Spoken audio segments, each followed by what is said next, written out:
Other people out there who have no idea what's going on are the cattle. Conan the Barbarian is about a warrior named Conan, whose family was killed by the movie's villain, Thulsa Doom. The villain, played by James Earl Jones, is repeatedly associated with the Egyptian god Set. In the film, it is said that Thulsa Doom is 1,000 years old and the leader of many snake cults.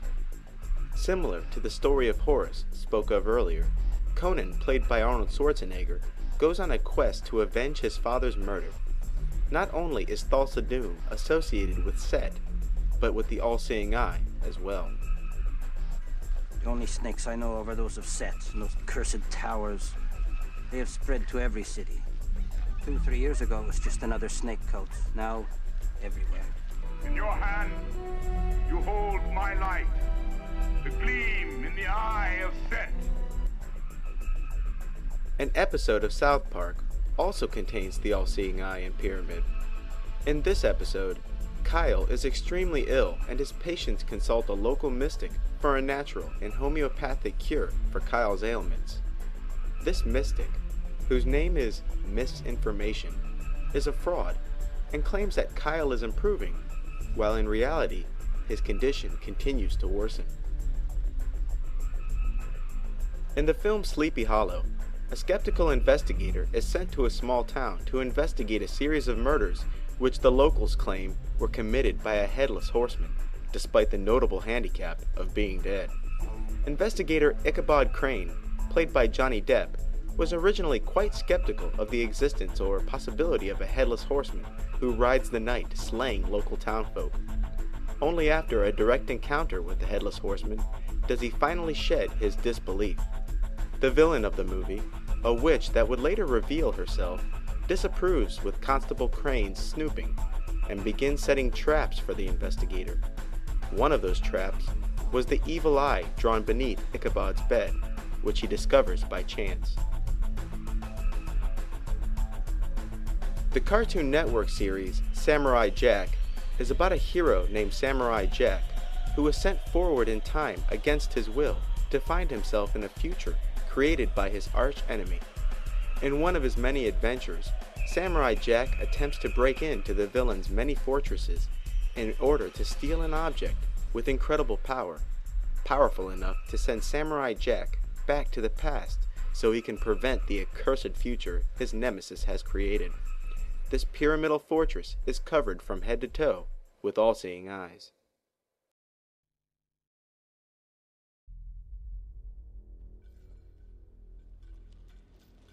Obviously, the all-seeing eye being repeatedly associated with the villain is consistent with modern-day Satanists, who have equated the eye with Satan. Even though this is the most common use of the symbol, some movies depict the all-seeing eye in the context of Egyptian mythology, where the eye was a superweapon or the mark of divinity bore by the chosen one. Yu-Gi-Oh! The Pyramid of Light is a kids' movie with a rather ridiculous premise, where people duel each other with monsters evoked from playing cards. In the cartoon, powerful and evil spirits have been locked away in a series of pieces called the Millennium Items. When all the pieces are brought together, the puzzle forms a pyramid with the all-seeing eye. The story centers around Yu-Gi-Oh!, who is a champion card player because of his 3 Egyptian god cards, which the villain, named Seto Kaiba, attempts to steal from Yu-Gi-Oh! During the duel between Yu-Gi-Oh! And Seto, the Egyptian god of the dead, Anubis, is released from his prison within the pyramid. He then becomes the bearer of the mighty weapon himself. After a drawn-out battle, Anubis is predictably defeated by the story's hero, Yu-Gi-Oh! The all-seeing eye and pyramid are seen so many times in the film, they hardly have a single context aside from being the emblems of a superweapon. Tomb Raider is about a woman named Lara Croft, played by Angelina Jolie, who learns that her late father has left her the key to half of a superweapon called the Triangle of Light. The Triangle of Light is a weapon that was split into 2 pieces long ago and offers its bearer the awesome ability to control time. The main villain, Manfred Powell, is working hard for a group called the Illuminati so that the two halves of the triangle may be brought back together during a momentous celestial alignment.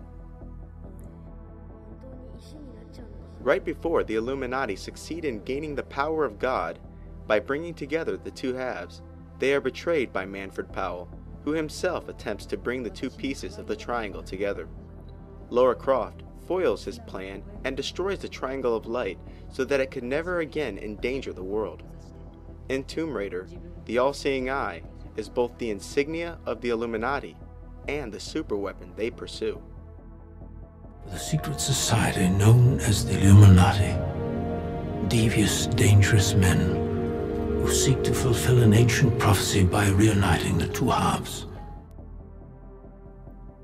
In The Mummy Returns, a Tomb Raider of sorts named Rick, played by Brendan Fraser, discovers that a cult intends on resurrecting an ancient army using a bracelet belonging to the Egyptian god Anubis.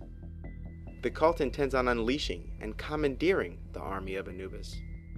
During the movie, a tattoo with the all-seeing eye and pyramid is seen on Rick's arm, and he is later told that this is a symbol of a chosen one, a warrior for God. The prophecy regarding the divine mark reveals itself to be true as Rick strikes the final blow that sends the army of Anubis back to the underworld. The Man Who Would Be King is about two Englishmen who, after being declared criminals by the British Empire, conjure a plan to travel to a far-off and primitive land in the hope that they could arrive and rule the primitive population. The all-seeing eye is first seen on a charm together with the Masonic compass. This Masonic charm, which they first tried to steal, was eventually given to them. When they arrive to the primitive land of Kafiristan, the charm is spotted by the locals and acknowledged as a divine emblem that catapults one of the movie's main characters, Danny, into instant rulership. Disaster begins to befall Danny's kingdom, and soon the native holy men turn against Danny and his rulership. They're Masons. By the square, by the level, by the plumb rule, by the compasses, and by the all-seeing eye. The craft, Danny, the craft. Similar to The Man Who Would Be King, Stargate is about a guy named Danny who was given a charm adorned with the all-seeing eye. Danny, along with a chaperone of soldiers, arrived to a primitive land where, just like The Man Who Would Be King, the locals noticed the charm Danny was given and mistake it for divinity. Ra, the villain of Stargate, receives word of Danny's arrival and attempts to kill the soldiers that arrived with him. Danny would lead the natives, along with the remaining soldiers, to victory against Ra. The 2009 movie, Men Who Stare at Goats, is about a disbanded group of psychic warriors who once worked for the army, but whose unit was later decommissioned. These psychic soldiers call themselves the Jedi, and hold the all-seeing eye and pyramid as their insignia. The villain of the movie, who was once a former member of the Jedi, has revived the disbanded army battalion and plans to use it for more nefarious purposes. Predictably, the good remaining Jedi foil the plot of their old colleague and expose his activities to the world. The movie was obviously borrowing from George Lucas's Jedi, but even George Lucas was borrowing the concept of the Jedi. Jedi comes from the word Dijedi. Dijed meaning spinal column, and Dijedi was the name of mystic priests in ancient Egypt who practiced alchemical magic to give themselves new powers. Then there's Master of Disguise, a movie so bad only a masochist could enjoy it. The film, which is obnoxious beyond all reckoning, centers around a character named Pistachio, who comes from a family line of superheroes who are able to disguise themselves as the person of their choice. In the movie, Pistachio's father is kidnapped and forced to use his powers to do the bidding